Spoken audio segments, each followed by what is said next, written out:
Websters and our extended tribe. This is Conscious Leaders, a series with leaders talking about doing things differently and succeeding. I've got a little raspy voice today.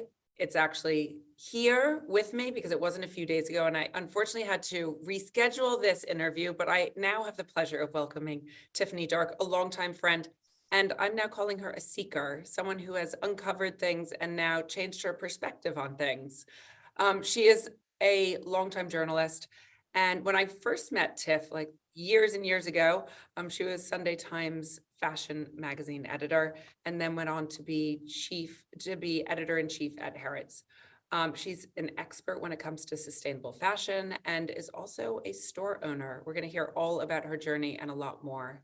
So without further ado, welcome, Tiff. Hi, Gret. Hello. Thank you so much for joining.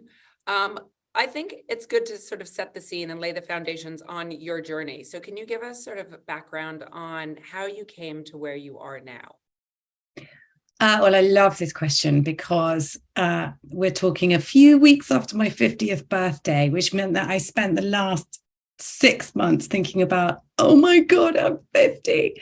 And looking back and thinking, where have I come from? How did I get here? Where am I going?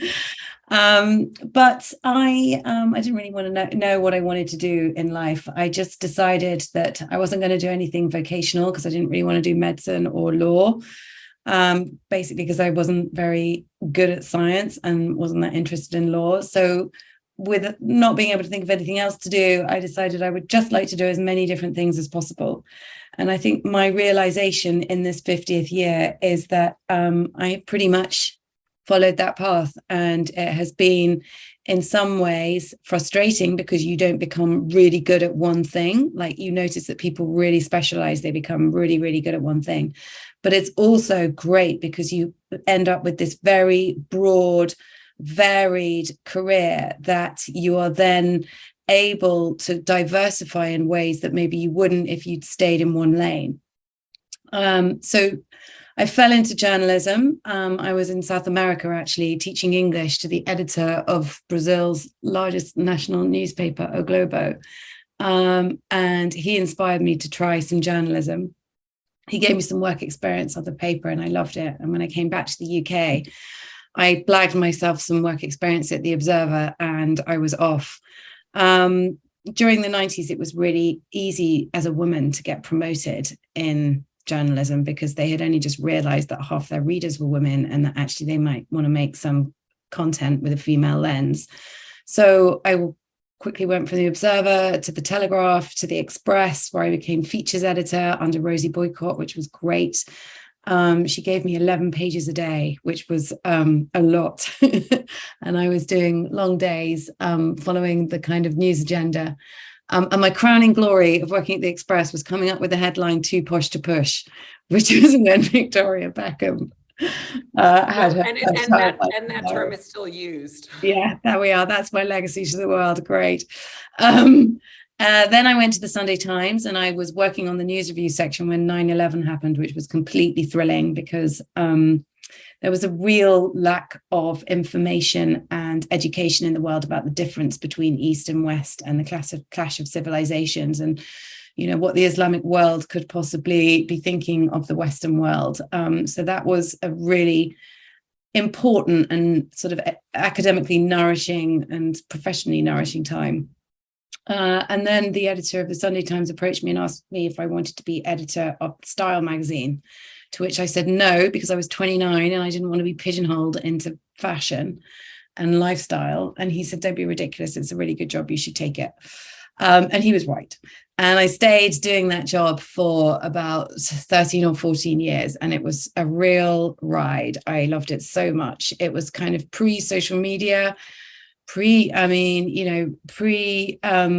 sort of weekly magazine. Style was the only sort of weekly fashion magazine where you could go and read all about this kind of incredibly glamorous and ridiculous world. And because we were such widely read newspaper, we had a circulation of 1.5 million at that point. Advertisers were clamoring to be in our pages, and we didn't really have to worry too much about what we wrote about them. There's a very famous story, actually, of when Andrew Neil was the editor of the Sunday Times, of the business section, I think it was, running an unflattering story about Giorgio Armani. Giorgio Armani ringing up Andrew Neil, furious. And just before he could open his mouth to issue his threat, Andrew Neil said, "Mr. Armani, I'd just like you to know that following our conversation, I am now banning you from advertising in our newspaper." Which tells you something about the balance of power in the 90s and how it shifted. Anyway, obviously, all that changed in 2008. Financial crash meant that suddenly, and also it was the invention of iPads and smartphones, and suddenly everyone had access to free content and news, and the circulations of newspapers, went down very quickly, because you could get the same information and content or similar information and content from other places. And so Style had to learn to become more of a commercial product, which we did, and maintained our advertising. And as a result, Rupert Murdoch asked me to form an agency within News UK, making essentially content for brands that they could pay for through the Times, the Sunday Times, the Sun, the News of the World that we had then, and later the talk radio stations that were bought. And I went from interviewing, my last Style issue, I interviewed Miuccia Prada, which was great. I love her. And then the next week I started my agency, and my first piece of work was for Asda's $9.99 exotic meat feast for I'm a Celebrity, Get Me Out of Here. And I did a piece in the Sun about two puppets and the exotic, so two jungle puppets. I think it was like a slug and a worm or something, talking about the exotic meat feast. So yeah, that was a bit of a change of gear. But I actually learned so much in the 3 years that I ran that agency, mostly about how to be commercial. And, during your journalistic career, you won't take advice, you won't listen to anything that brands tell you, because you're trying to find the truth. You're not trying to find the press release. And then when you make commercial content, you have to do exactly as the brand tells you.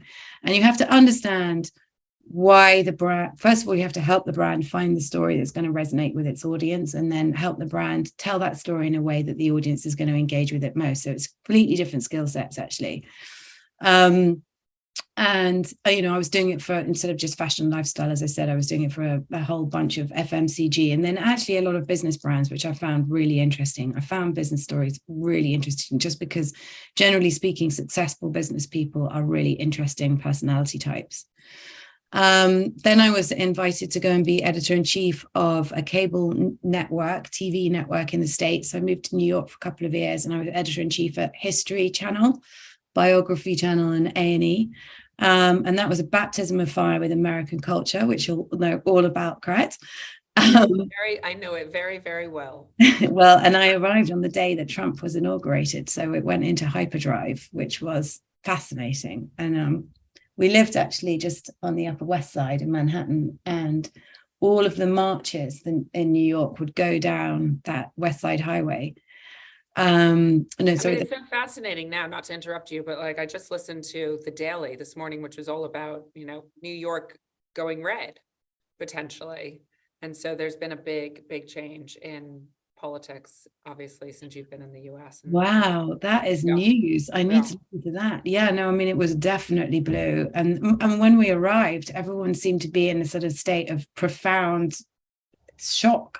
I remember going to a poetry slam about a week after arriving, and there were all these kids who'd written these poems at the poetry slam, and they were standing up and reading them in tears. They were just, there was grief and shock and horror all over the city. Gosh, New York going red, really? Yeah, I'm interested just to also just touch on, because you covered 9/11, when you got to New York, I mean, obviously you'd probably traveled there before, but just wondering your connection with New York, having covered 9/11 and then moving there, and if there was any, I don't know. Yeah, I mean, actually, my biggest connection with it was really going there for New York Fashion Week, which I went to twice a year for years and years. And when I arrived to live and work there, it was a very different place from the one I'd known as a visitor or as a fashion journalist. At the time I was there, and I believe now, there was some really palpable tensions in the women's movement, in the gun violence movement. And the other thing that felt very visceral was the Republican Democrat divide. So, you know, it's really tribal in the States, isn't it, Gret? That you are from one or the other, and it defines everything that you think and feel. And in a way, we don't really have with our political affiliations over here anymore. No, yeah, there's much more of a, like, you sort of look at who the leader is and what they're representing versus being a Tory or being a liberal. So yeah. Whereas in the US, it's very much you're a Republican, you're a Democrat, and you vote based on that rather than necessarily based on the person. Yes, and you were raised one or the other, and you know your friends and family are for one or the other, and it sort of defines your whole outlook on life. And I think the big mistake that I made when I moved over was I thought that Americans were just like us, because I thought they were, you know, we spoke the same language. I have friends who are American. But actually, what I realized over the course of working there was that actually Americans are very different from English people. And I hadn't respected or understood enough about how different their thought processes are, the different triggers that they have, the different ways they like to communicate. And I had to really learn that on the job. And I think it's really, it was a real lesson to me, actually, that I had a singular cultural viewpoint, which I thought everybody would share. And suddenly I found myself operating as a leader in an environment where the cultural viewpoint was actually really different. Like, there were different ways of saying things. People thought differently. That if you have a challenge, there are different ways of going about tackling it within that corporate culture. And so it was a very steep learning curve, actually, taking that job. Can you just talk me through sort of an example of that? Because I think we're going to come on to leadership in a little bit, but since you're bringing it up, like, what was one of your big learnings, and how did you deal with it?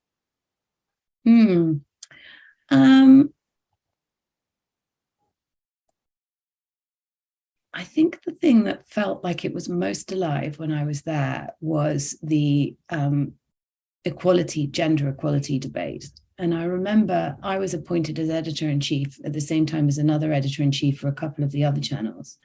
She was an American New York girl. She was amazing, Leah Goldman. And we reported we had actually two direct reports, but one of them was this guy. And he was a Black guy, and he had a team of about 25 people, of which we were two of them. And we walked into our first meeting, and as we walked through the door, I didn't see this, and Leah saw it immediately, but everybody sitting around the table was male. And she just turned straight to our boss, Sean, and said, "Ha, so you're doing well on the diversity stakes here, Sean," and sat down at the table.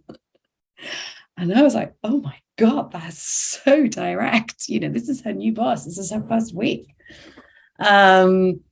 And what I realized is that there is a difference in communication, which is Americans speak very, very directly. And the British people don't always say what they mean. They kind of talk around it. And it serves you over there to speak directly. Okay, cool. Thank you for that. We're going to come back to a few questions on leadership in a bit. But so after New York, you moved back to the UK, right? Yes. Well, actually, my other direct report over there was the CMO, Amanda Hill, who was a great mentor and guide for me. And she moved back to the UK and took the job as CMO of Harrods, which was, she went from basically media to retail.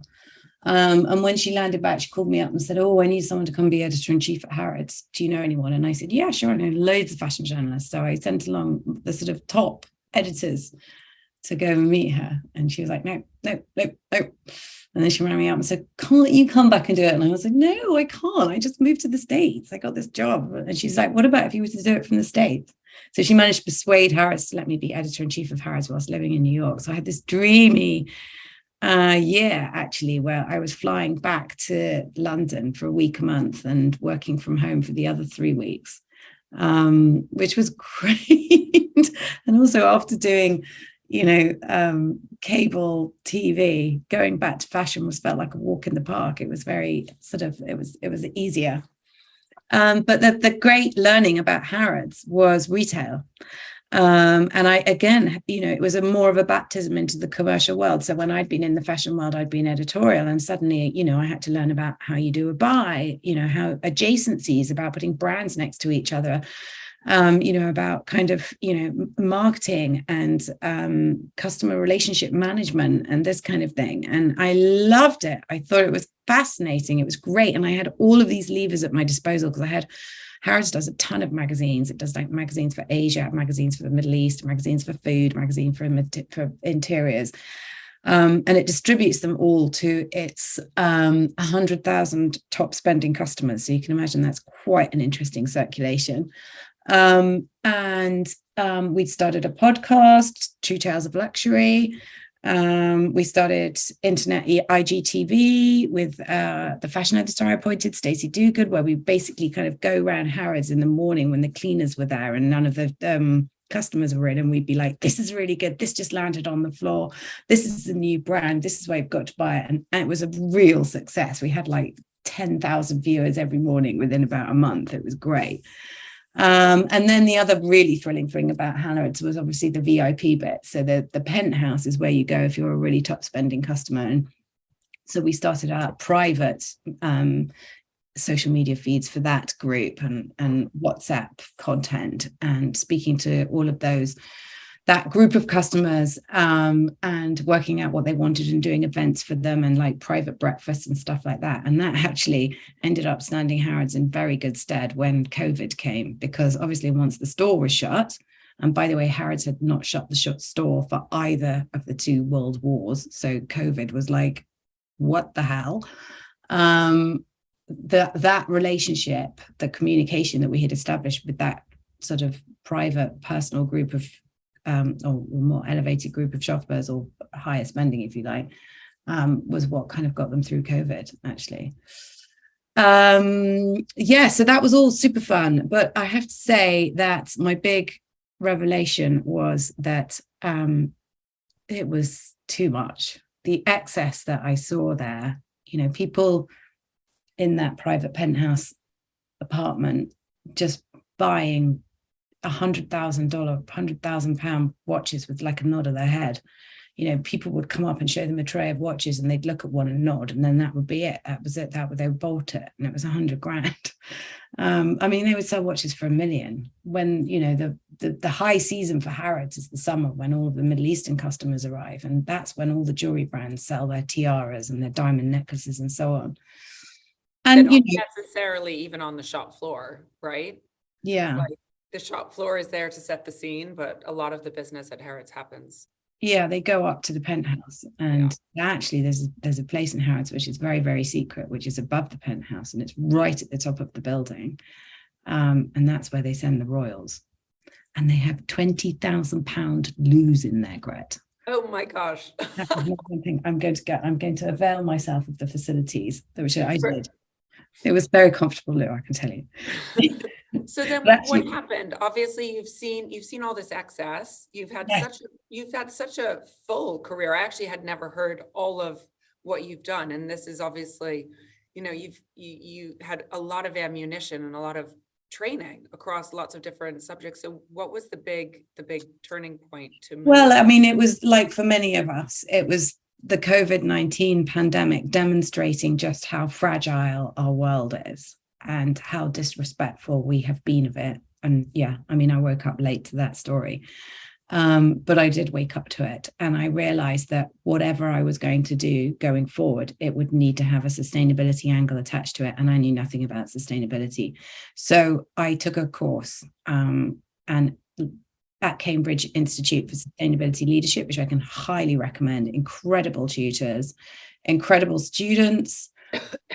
I learned so much there. They say it's a part-time course and you can do it around a job, but don't believe it. You need like a minimum of 2 months full-time on this to do it justice.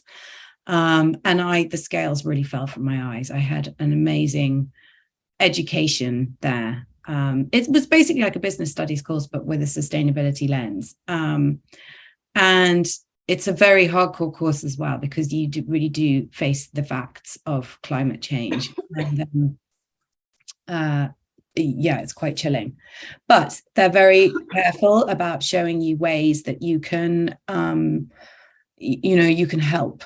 And out of that course, I realized that the one thing that I could do is help try and make sustainable product desirable. So all through my career, I had practiced the art of making something desirable. So you want to buy this skirt or watch this video or tune into this TV program or read this magazine. So I came up with this idea to do a sustainable luxury fashion store / magazine, and got together with my partner, Daniela Agnelli, who was a Vogue fashion director, very esteemed. And she knew of a space in Ibiza, which was actually a really good place to go, because Ibiza is a very progressive island full of progressive people, and lots of people had relocated there during the pandemic, actually. So you have very interesting entrepreneurs on that island. And one of them was this guy called Jonathan Leitzerdorf, who had built a hotel up in the north on this beautiful bay, Characa Bay. And he had a lovely, huge 200-meter square space at the top of it. And he met Daniela and I, and we talked to him about what we wanted to do, and he gave us the space, which was amazing. And he's been the most incredible, we call him the boss, but actually he's more of a partner, because he has done nothing but champion us. We said to him, look, we don't know anything about buying, we need to work with buyers. And he was like, no, you can do this, girls. Like, he literally, Amanda, my old boss at Harrods and also A&E, had this phrase that she used when she was encouraging me to do something, when she was encouraging me to go to the States and work for her, encouraging me to go to Harrods, or encouraging me to do something brave. She said, I've got one hand around your shoulder and I've got one hand on your back. And it's such a lovely sort of visualization that, someone's holding you, they're looking after you, but they're also pushing you forward as well. And Jonathan's been very like that with our store Agora in Ibiza. And yeah, I mean, we went into it knowing absolutely, well, we say knowing absolutely nothing, but we felt like we knew nothing, but obviously we did know a bit. And then the great thing was that Daniela and I have been working in the fashion world for 20 years. So all of the people who were now the CEOs of the big fashion companies, we knew when they were like assistants. So we could just call them up. So we got straight through to the top, and we got to pitch our idea, and it was in the middle of the pandemic and retail was in free fall and no one knew what was going on. And they were like, well, this sounds interesting. So they all said yes. So, gradually we've built the store, and we have over 90 brands in the store now. Some of them are big, international luxury brands that you'd know of, like Loewe and Stella McCartney and Chloe. Some of them are small, innovative, sustainable brands that have got really interesting practices they built in from the ground up, like CDLP or SMR Days.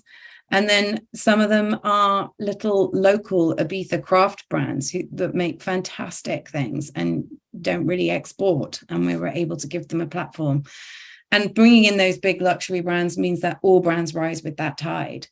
Even though they're not the most sustainable, we only let the brands in that are doing something good and are on the right journey and are progressing in the right way. And actually, Loewe, Chloe, and Stella are all obviously very good examples of that. And then all the other mid-range brands, I've got a huge variety of sustainable approaches. So it's more of a concept store, right? And it's called Agora. It's called Agora. We're going to put all of the details so everyone can have them and be directed there. Well, you must all come to Ibiza and shop in the store. I can tell you, it's a great experience. But actually, we organized it around the principle of a story, which is luxury and sustainability. And we tell the story in 4 chapters. Those chapters are, first of all, reduce, which is obvious. We buy less, buy better. We only buy product that is seasonless and timeless in its design. And we never send any product back at the end of the season, because we don't believe you should do that. We don't buy for that. Bravo. Recycle, which is about, material science, basically, or upcycling of old materials. restore for us doesn't mean mending, because we don't offer that service. It means preserving communities and crafts groups around the world that have practiced their amazing arts for generations. And it's really about social sustainability, that chapter. And we have lovely examples. We've got like Hechos de Manos, which is a women's collective of weavers in Uruguay who can actually be sent shawls to knit in the campo, so they don't have to migrate into towns. They can maintain their livelihoods out. And their family structure, and they don't have to move. That's amazing. Exactly. And then, things like master batik dyers in Indonesia. And I love that. Actually, I love that chapter because it's a sense of like bringing things back to life, bringing these, I'm not going to say ancient, but like these older traditions back into the modern world. That's right. And it also goes back to this idea of being made by hand. And I think, since industrialization, so much of this stuff could be made by machines and decimated big communities that suddenly weren't needed anymore.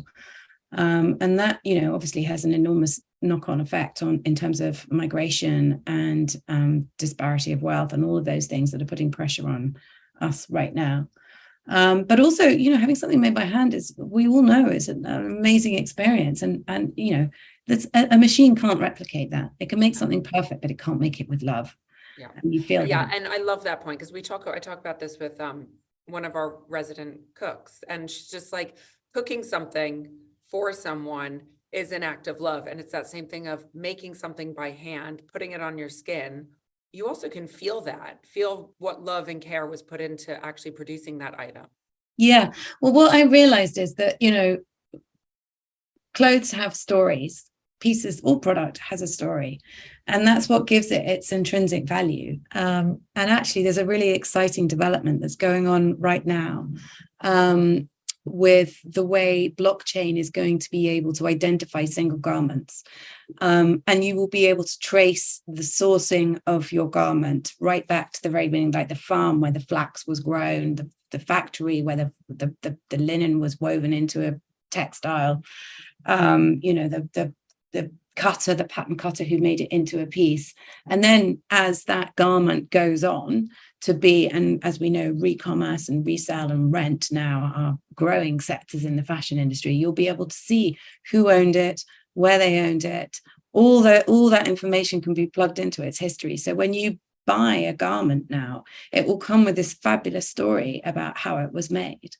And that is what will give it its value, I think, rather than the fact that it's made by a particular brand and worn by a particular celebrity or influencer or made for 45p. Right, exactly. That's incredible. I don't want to skip out on the fourth concept, the fourth part. So you had reduce. Yeah, sorry. And the fourth one is rent. Okay. And this was quite hard for us to do actually when we first started, because we tried to persuade brands to give us their archive evening wear, because we were Ibiza, everyone's going to a party, you can't pack too many ball gowns in your suitcase. And also, everyone loves to dress up in Ibiza. And we thought, brilliant, let's do a Cinderella concept where we'll transform you for the night. And you can rent headdresses and gowns, wonderful things that will, give you a fabulous look for the evening. And lots of brands loved the idea, and then they bottled it. But interestingly, a year later, so at the beginning of this summer, the trajectory had changed so much around the way luxury brands were thinking about renting and the way they were thinking about sustainability as well, that actually we managed to persuade 5 or 6 brands to come in, and then it was just like dominoes. And so now we have an amazing rail of evening wear, lots of it archive, which you can come and rent, and we rent, and it works really well in a hotel because there's questions around the sustainability of renting because of all the dry cleaning and the transport and blah, blah, blah. But in a hotel, obviously your guests are there, so they can come into the shop, pick it up, wear it, give it back to you. Yes, we have to dry clean it. But, those pieces that we've got are hardworking pieces now, because if you think about when you buy a piece of evening wear and it sits in your closet, you might wear it like 10, 15 times in your whole life maximum. Whereas we can rent these evening wear pieces out, 25, 30 times a season. So that, it gives clothes a longer life. I actually just went to my brother's wedding and I didn't want to buy something because I was like, I'm going to wear this once. And where I am, I couldn't really, I didn't want to rent something because of the transport. So I borrowed something from Yeah. someone and it was great. It gave me joy for the night and it made me feel good about not having actually brought something else into existence. Yeah, no, I mean, sharing our wardrobe is actually one of the models of the whole rental economy. So you can put your wardrobe up online and people can rent it pretty easily now. Yeah. I want to dig a little bit deeper into the whole sustainability in fashion. So what's really happening now? Because obviously there is still some greenwashing. A lot of brands are now waking up that they need to do something with their quote unquote dead stock. What are you seeing? Well, I was seeing so much happening, so many interesting things, so much progress. And yes, there is a lot of stuff that is holding it up as well, that I decided that I had a whole platform in my hands. So earlier this summer, I launched It's Not Sustainable with Tiffanie Darke, which is my new sustainability platform. And every week I write up a story. And I'm always spoiled for choice of the things that I can talk about. And it's been fascinating talking to CEOs and founders directly about what it is that they're doing now. Also looking at what large luxury brands are doing and how they're sort of reverse engineering sustainable practices into existing supply chains. And looking at all the myriad of different ways that you can be sustainable in the modern world. The greenwashing thing, I wrote about this recently, is very interesting. It's a complex subject. If you put too much legislation in about greenwashing, you put people off attempting to be sustainable or even to use it as a marketing tool. And if it becomes unattractive as a marketing tool, that will actually just slow everything down. We're always going to get greenwashing. The industry is in a moment of transition. Everybody, I mean, and actually there's going to be very good legislation coming in the next few years, which means that all manufacturers will need to have much more sustainability built into their supply chains and their production and so on. So if there's people taking shortcuts in the meantime and using the marketing principles of sustainable and impact approaches to con their consumers, I hope they sleep well at night.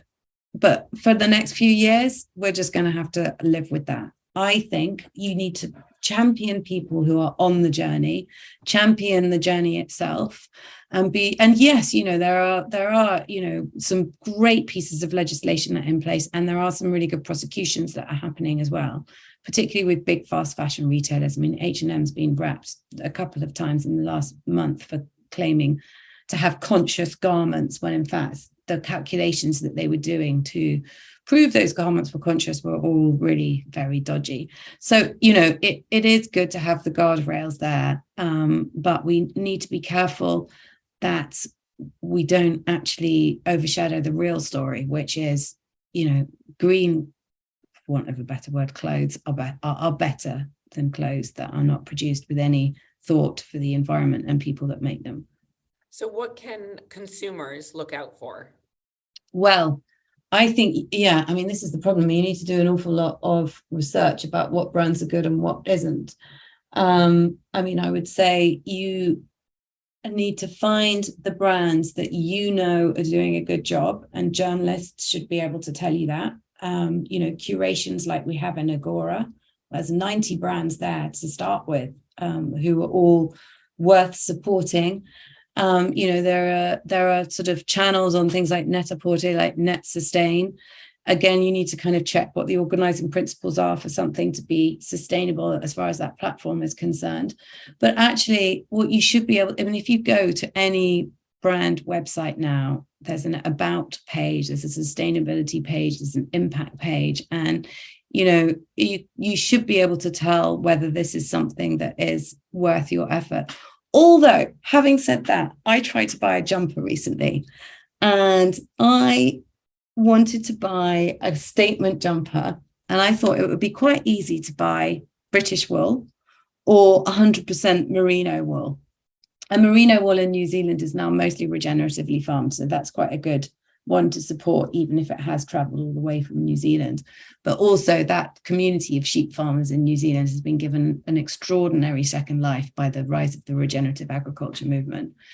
Anyway, I went on to various sites, everything from COS to Arquette to even like bigger brands and more luxury brands. And you really have to dig down into the fabrication to discover whether this really is 100% wool. And most of the time it isn't, it's a blend.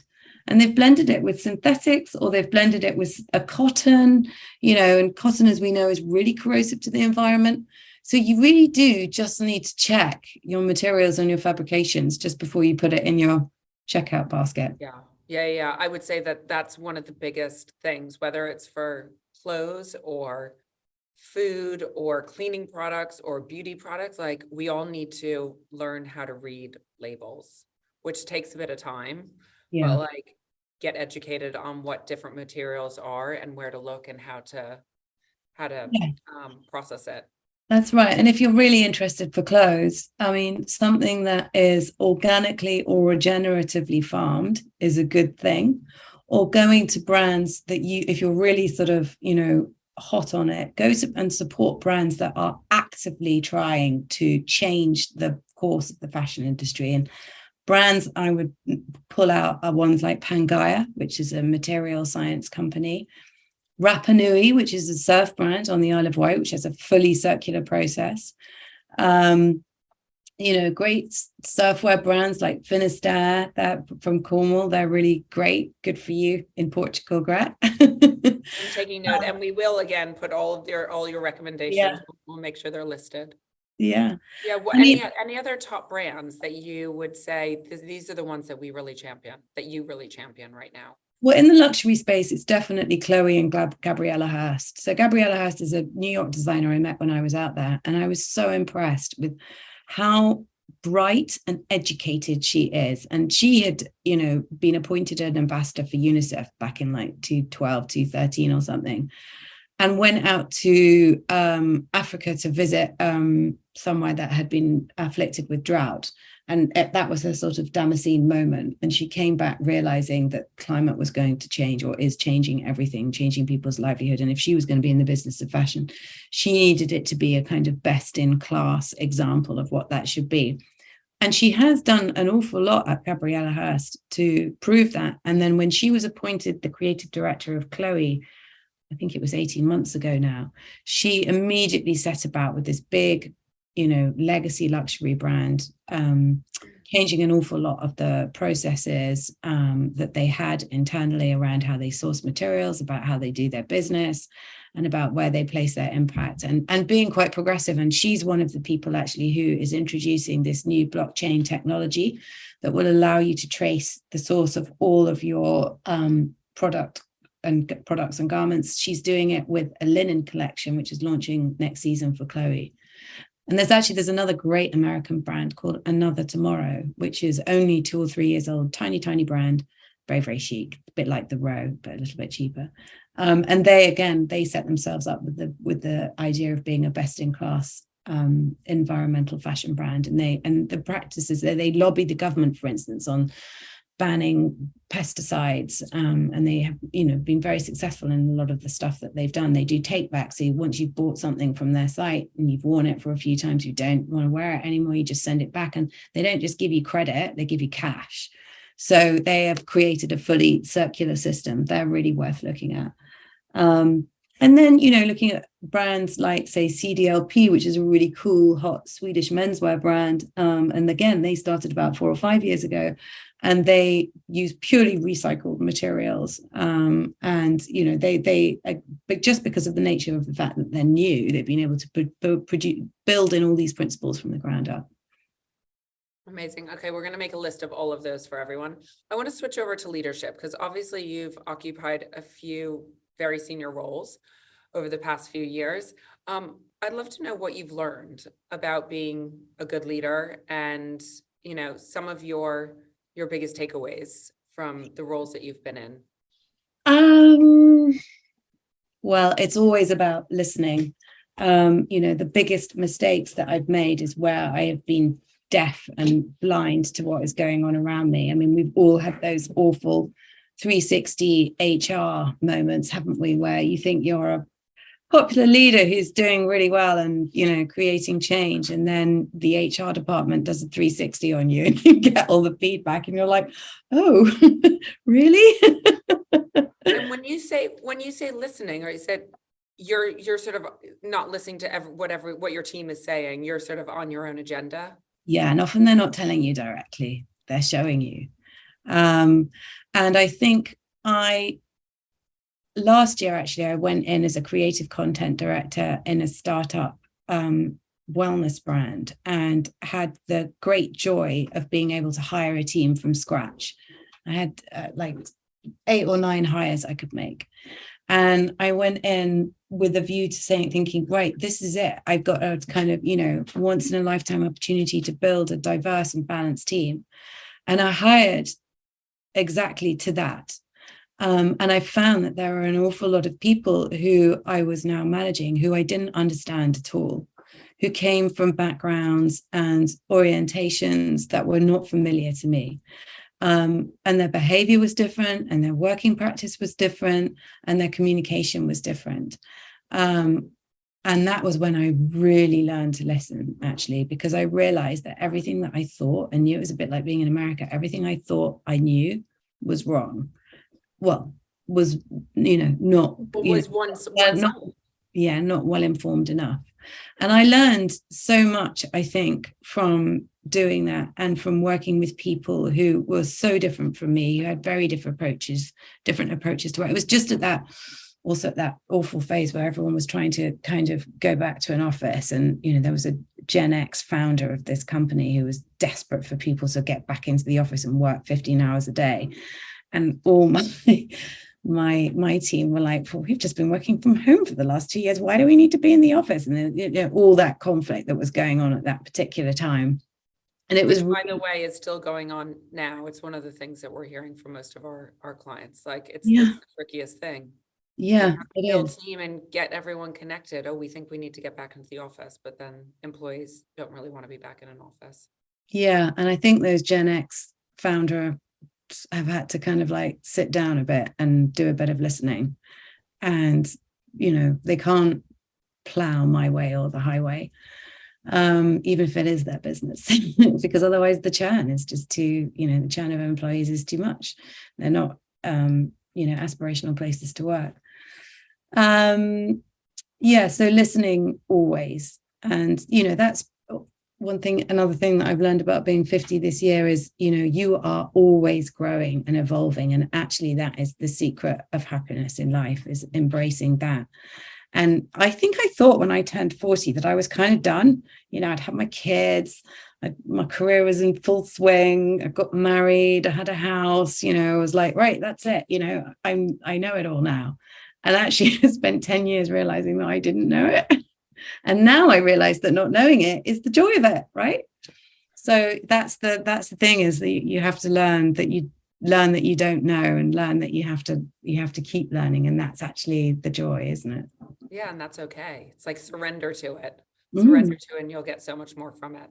Who've been your biggest influencers and mentors? Mentor, I would like to call out a boomer. So this is a woman called Julia Hughes Hallett, who was the founder of a charity called SmartWorks, who I've worked with since about 2005, actually, and I'm currently on the board there. And she founded it. She founded it in about 2011, 2012, but previously she was chair of a similar charity called Dress for Success, which is a similar charity that's more widespread in the States. SmartWorks has similar principles, which is, getting women who are out of work back into work by giving them interview appropriate outfits and interview training. It's a very simple volunteer run business model, incredibly successful, 70% success rate of getting women into jobs. And these are often women who've had like 100 interviews and not got the job. I mean, like, can you imagine how your confidence feels after that? And it's weird. It's how fashion can be a force for good. So I've always loved the principle behind it. But anyway, Jules was a really interesting person to work for, because she always used to say that she didn't know anything. She didn't know anything about business. She didn't know anything about this and didn't know anything about that. But she had incredible emotional intelligence. And actually, she was employing hugely manipulative techniques below the surface to get people to do what she wanted them to do, to get people to give her money to run the business, to form a team that was so much of a joy to be part of. We were all, obviously unpaid, and in that team, we were volunteers. We were all women, and we were all doing it for the love of it and for each other's company, actually. And the way that she built and ran that team is a total inspiration to me. She sadly retired a couple of years ago from that job, from the chair job. But her lessons live on very much with me. I love that idea of saying, I don't know, because I think we think as leaders, and I know I felt like this when I stepped into my first leadership role, I needed to make the decisions. And actually, I've realized now that being able to say, I don't know, as a leader, and letting someone that reports into you educate you actually has a really big impact. And people respond to, I don't know.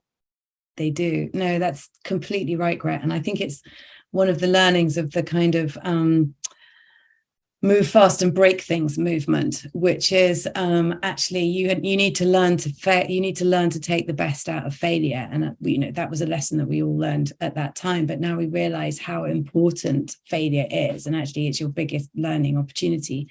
And I think that, coupled with the rise of reverse mentoring in companies, has made leaders feel more humble and more open to understanding different ways of doing things. And that helps them cope with the incredible transition that all businesses are going through right now, which is you're starting to do things completely differently from the way you did them before, in which case you just don't know. And it's okay not to know. And actually, I think your team respect it more when you're like, I don't know about this. Let's all go off and find out about it. And there's so much, it's funny because uncertainty is really the only thing that's really out there. We never really know what's going to happen, but it's so much more apparent right now, especially in the business world, that everything's uncertain. But actually, so many good things can happen. Good change and evolution for the positive can happen from uncertainty. Yeah, absolutely. So you're a founder, and you're a shopkeeper now. You have your own, I'm going to call it a blog, but it's not really a blog, I guess. Platform, Gret. Let's call it platform. Thank you for correcting my language.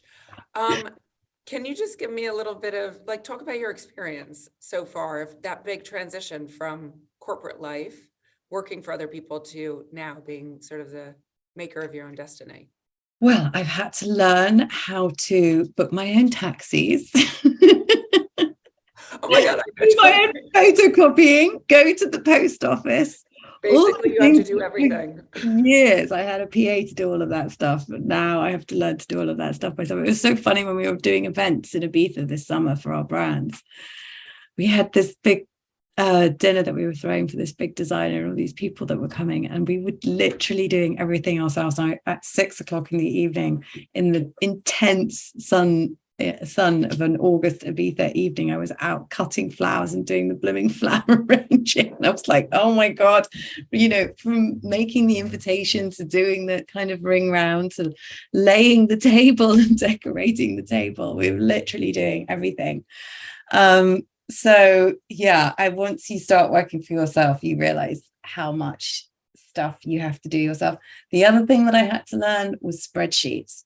And actually, Daniela, my partner, and I both ended up in tears at one point when we were learning how to do spreadsheets. We were journalists and fashion directors and now to do a spreadsheet.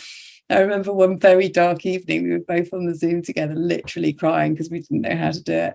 Anyway, we learned how to do it. And now we're so proud of the fact that we can do all of the spreadsheet stuff.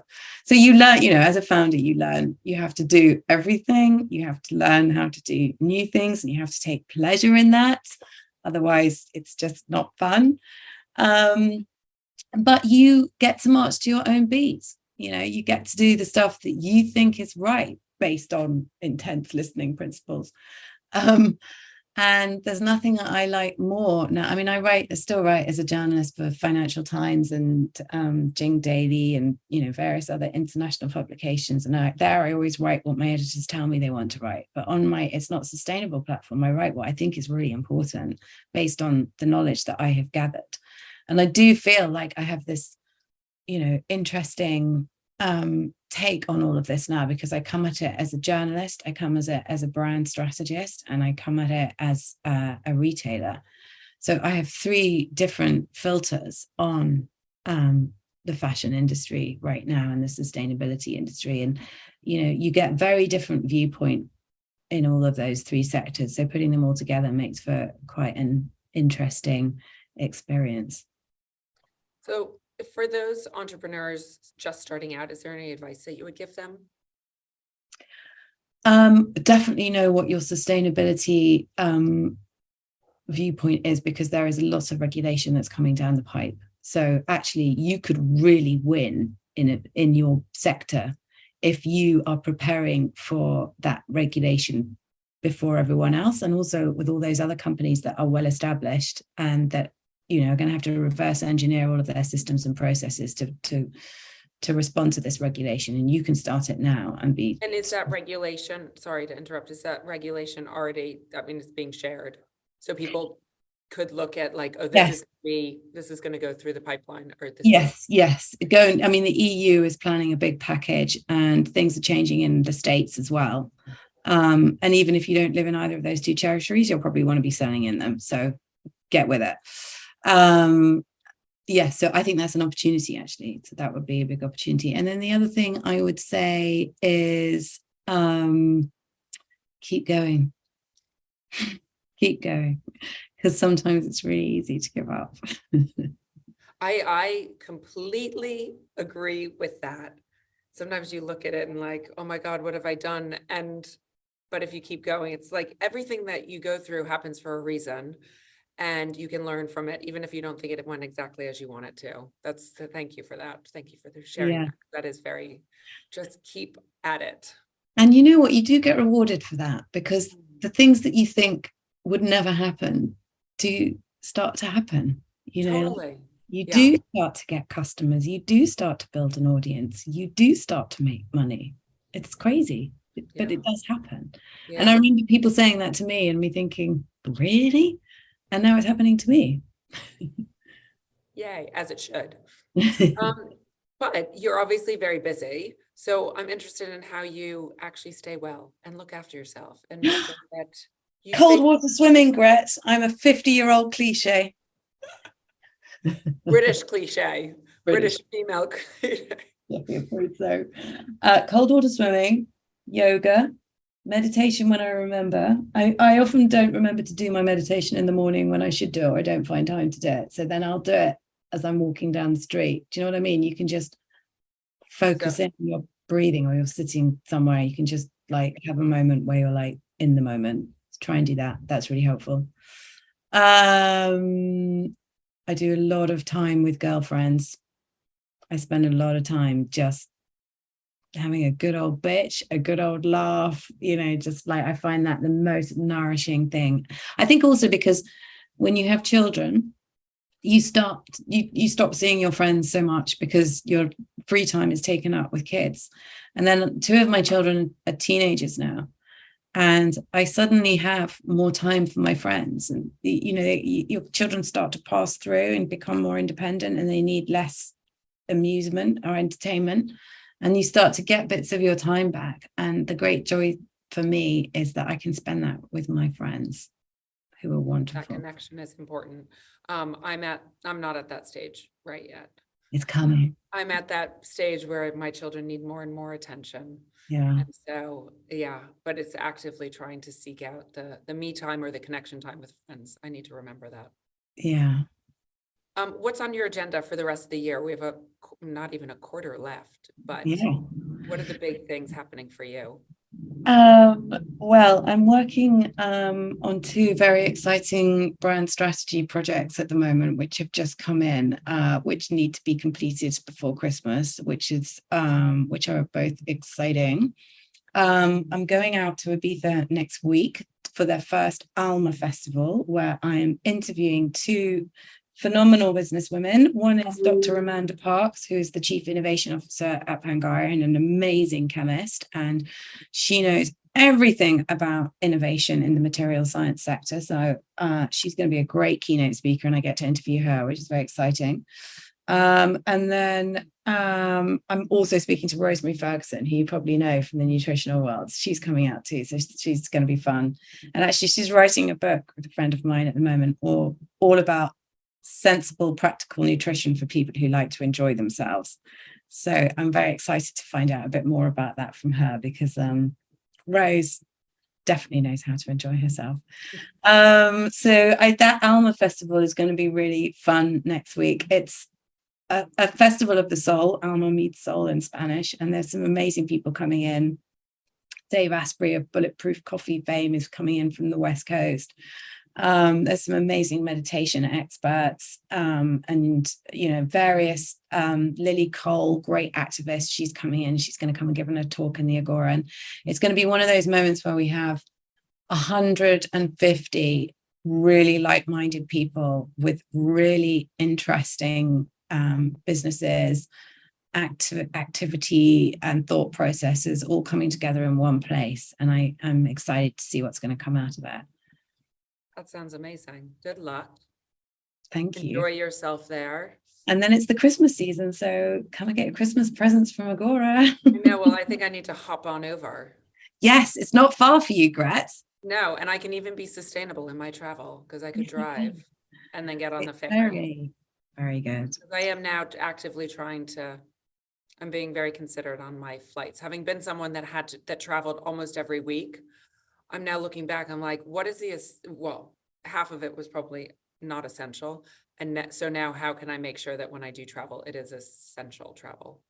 Yeah, good for you. Or go another way, take a longer time to travel. Yeah, and also we just don't need to travel as much anymore now, do we? We can do everything from home, which is nice. I would love to get to Ibiza, so I will find you there at some point. Amazing.